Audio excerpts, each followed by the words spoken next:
நவநாகரீகம் அலங்கார சின்னம் மலை போல மின்னும் நடமாடும் செல்வம் பணிவான தெய்வம் பழங்கால சின்னம் உயிராக மின்னும் துள்ளி வரும் வெள்ளி நிலா துள்ளி வரும் வெள்ளி நிலா துவண்டு விழும் கொடியிடையாள் துவண்டு விழும் கொடியிடையாள் பெண்ணோடு விளையாடும் பெண்ணந்த. வணக்கம் மக்களே, யூகே தமிழ் பிளாக்ல இருந்து நீங்க எல்லாரும் சூப்பரா இருப்பீங்க நம்புறது. ஸோ நானும் நல்ல சூப்பராக இருக்கிறேன். இன்னைக்கு நல்ல ரிச்சான நல்ல சுவையாக இருக்கக்கூடிய வாழைப்பழ கேக் செய்ய போறேன். இந்த கேக் கொஞ்சம் வித்தியாசமாக இருக்கும்.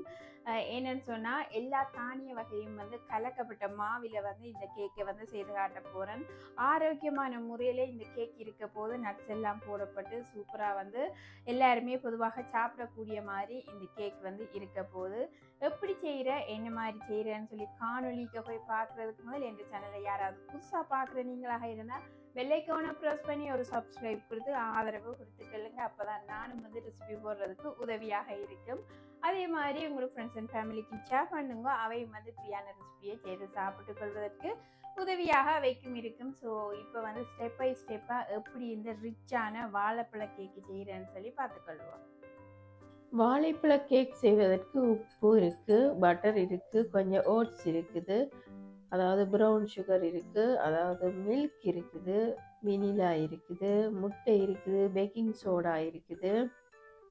இது முட்டை வச்சிருக்கிறேன், 2 முட்டை போதுமானது. பேக்கிங் பவுடர் இருக்குது, வால்நட்ஸ் இருக்குது, தானிய வகை கலக்கப்பட்ட மா இருக்குது. ஸோ நான் உங்களுக்கு அடுத்த ஸ்க்ரீனில் போட்டுக்கொள்கிறேன் என்னம்மான்னு சொல்லி.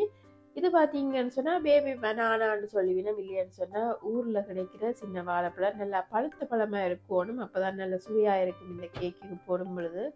நான் ஒரு 5 பனானாவை தோல் உரித்து அதை நல்லா மேஷ் பண்ணி எடுத்துக்கொள்ள போகிறேன். அது ஒரு போக்கால் நல்லா மசிச்சு இப்படி எடுத்துக்கொள்ள வேணும். இதை ஒரு கரையில் நான் வச்சுக்கொள்கிறேன். ரூம் டெம்பரேச்சரில் உள்ள பட்டர் போட்டுக்கொள்கிறேன். அதோட சுகர் 180 கிராம், பட்டர் 180 கிராம் போட்டுக்கொள்கிறேன். ஒரு 5 மினிட்ஸ் நல்லா பீட் பண்ணிக்கொள்ளுங்க. இல்லைன்னு சொன்னால் நல்ல ஒரு ஸ்பூனால் கூடி நீங்கள் இதை வடிவாக கரைச்சி நல்லா சாஃப்டாக்கி கொள்ளலாம்.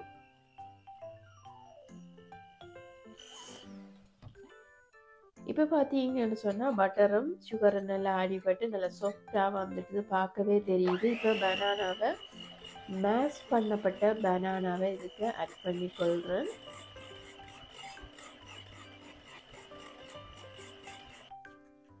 இப்போ 2 முட்டை போட்டுக்கொள்ள போகிறேன். அத்துடன் வெனிலா எக்ஸ்ட்ராக்ட் விட்டுக்கொள்கிறேன் 1 டீஸ்பூன் அளவில். இவ்வளவு கேக்கு மாவுக்கு 2 முட்டை போதுமானது. இப்போ வடிவாக ஒரு பச்சிலரால் வடிவாக மிக்ஸ் பண்ணி எல்லா சைட்டும் எடுத்து வடிவாக மிக்ஸ் பண்ணிக்கொள்ளுங்க. இல்லைன்னா ஒரு ஸ்பூனாலே நீங்கள் மிக்ஸ் பண்ணிக்கொள்ளலாம். திருப்பி நான் 2 டீஸ்பூன் மில்க் அதாவது பசும்பால் விட்டு அடிச்சுக்கொள்கிறேன். இப்போ பார்த்தீங்கன்னு சொன்னால் இதுதான் எல்லா தானிய வகையும் கலக்கப்பட்ட மா. இந்த மா எல்லா கடைகள்லையும் இருக்குது. இது செல்ஃப் ரேசிங் ஃப்ளவர் தான், இருந்தாலும் நான் இதுக்கு பேக்கிங் பவுடர், பேக்கிங் சோடா, அதனால் ஒரு பிஞ்ச் அளவில் உப்பும் போட்டுக்கொள்கிறேன். ஒரு பிஞ்சு நீங்கள் போட்டுக்கொள்ளலாம். நான் இப்போ எல்லாம் போட்டு அரைச்சி கொள்கிறேன். பார்த்தீங்கன்னு சொன்னால் பின்னுக்கு அரைச்ச ஒன்றும் எல்லாம் தானிய வகை அப்படியே இருக்குது. வடிவாக லம்ஸ் எல்லாம் தட்டி எடுத்துட்டு அதையும் போட்டு தான் இந்த கேக்கு செய்யணும். அப்போ தான் நல்ல சத்தாக இருக்கும். இதுவரை இல்லாமல் எடுத்தீங்கன்னு சொன்னால் நேரச்சத்து இருக்காது. ஸோ அதனால் நான் வடிவாக அரைச்சி எடுத்துட்டு கட்டியல் எதுவும் இல்லாமல் அதையும் போட்டு தான் இந்த கேக் மிக்சருக்கு மிக்ஸ் பண்ணி கொள்ள போகிறேன். இப்போ ஒரு பச்சிலரோ இல்லைன்னு சொன்னால் ஒரு ஸ்பூனாலே நீங்கள் வடிவாக மிக்ஸ் பண்ணி கொள்ளலாம். வடிவாக அதாவது பீட் பண்ண தேவையில்லை, பச்சிலரால் மிக்ஸ் பண்ணினாலே போதுமானது. இப்போ வால்நட்ஸை நான் இப்படி ஒரு அதாவது சப்பாத்தி உருட்டுற கட்டையால் நல்லா அமர்த்தி அதாவது உடைச்சி கொள்கிறேன். வால்நட்ஸு கண்டிப்பாக பனானா கேக்குக்கு இருக்க வேணும். அப்போ தான் அந்த பனானா கேக்கு நல்ல சுவையாக இருக்கும். 50 கிராம் அளவில் இப்போ கேக் மாவுக்கு போட்டிருக்கிறேன். இப்போ வால்நட்ஸை போட்டு ஒரு பச்சில் ரிலைஸ் ஸ்பூனால் வடிவாக நான் வந்து மிக்ஸ் பண்ணி கொள்கிறேன். கதைக்கவே முடியாமல் இருக்கு, அவ்வளோ தடிமனாக இருக்குது, அதில் குரல் ஒரு மாதிரி இருக்குது. கேக் மாவு பார்த்தீங்கன்னு சொன்னால் திக்காகவும், அதாவது மொத்தமாகவும் இல்லாமல் தனியாகவும் இல்லாமல் இருக்குது. இப்போ பார்த்தீங்கன்னு சொன்னால் பட்டர் போட்டுட்டு பேக் டின்னுக்கு வந்து இப்போ வந்து கேக் பேக் பண்ணுறதுக்கு கேக் அதாவது மாவை வந்து போட்டுக்கொள்கிறேன். ஸோ வடிவாக எல்லா இடமும் தட்டி விட்டு, அதாவது நீங்கள் இடைவெளி விட்டீங்கன்னு சொன்னால் பபுள்ஸ் மாதிரி பொங்கி வரும். ஸோ வடிவாக தட்டி விட்டு எல்லா இடமும் போட்டுக்கொள்ளணும்.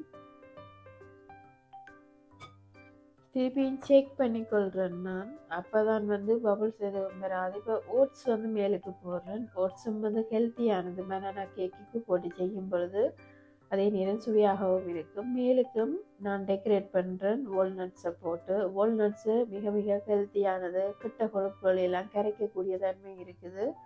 ஸோ பனானா கேக்கும் அப்படித்தான், எல்லாருமே பொதுவாக சாப்பிடக்கூடியது. அப்படி ஒரு ஹெல்த்தியான ஒரு கேக்கு தான்.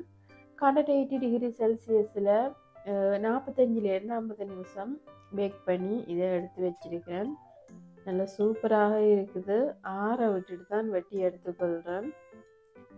பார்த்தீங்கன்னு சொன்னால் நல்ல ஹெல்த்தியான முறையில் சூப்பரான ஒரு ரிச்சான பனானா கேக்கு வந்திருக்கு. நீங்களும் வீட்டில் ட்ரை பண்ணி பார்த்துக்கொள்ளுங்க. எப்படி இருக்குது, என்ன மாதிரி இருக்குன்னு சொல்லி எனக்கு கருத்தை வந்து கருத்து பாக்ஸுக்கு தெரிவித்து கொள்ளுங்க.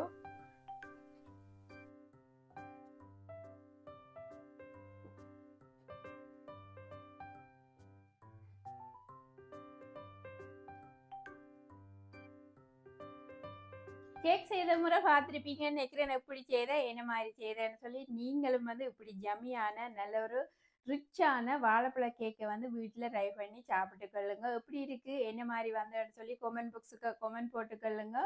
அதே மாதிரி உங்களோட ஃப்ரெண்ட்ஸ் அண்ட் ஃபேமிலிக்கும் ஷேர் பண்ணுங்க. அவையும் வந்து இப்படியான வாழைப்பழ கேக்கை வீட்டில் வந்து செய்து சாப்பிட்டுக்கொள்வதற்கு. ஸோ மறந்துடாமல் சப்ஸ்கிரைப் பண்ணி கொடுத்துக்கொள்ளுங்க. இன்னும் ஒரு சூப்பரான ரெசிபியோட நான் உங்களை சந்திக்கிறேன். நன்றி, வணக்கம், பாய்.